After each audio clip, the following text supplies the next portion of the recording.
and welcome to my build of Hornby dublo or dinky dublo Ford Popular, and here's the basic thing I'm starting off with. As they were built for model railways, the scale is smaller than 1/64. They're around 1/76, 1/72, somewhere around that area.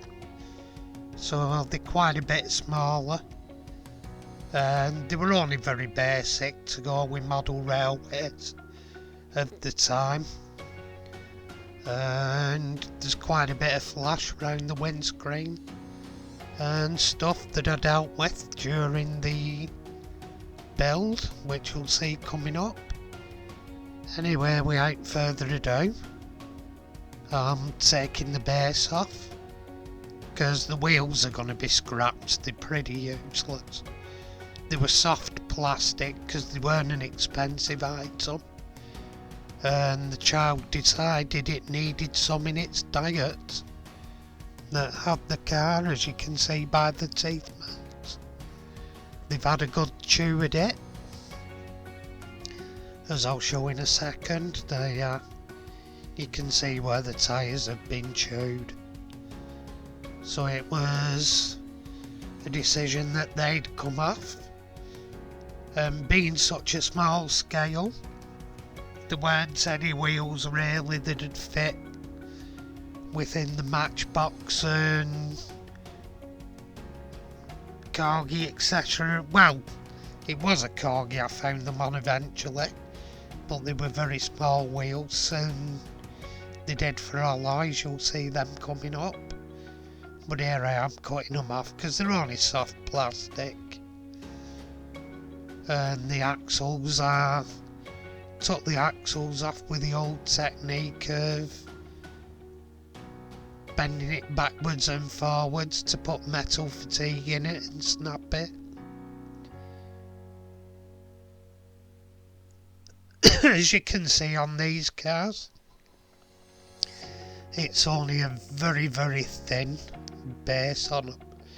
It was a thin tin plate base, so you can see where I ripped through it with drill there, because there weren't a lot on it and the drill snagged, but it's livable with. I sorted that out. I just straightened it and a washer went over it later when I put it back together.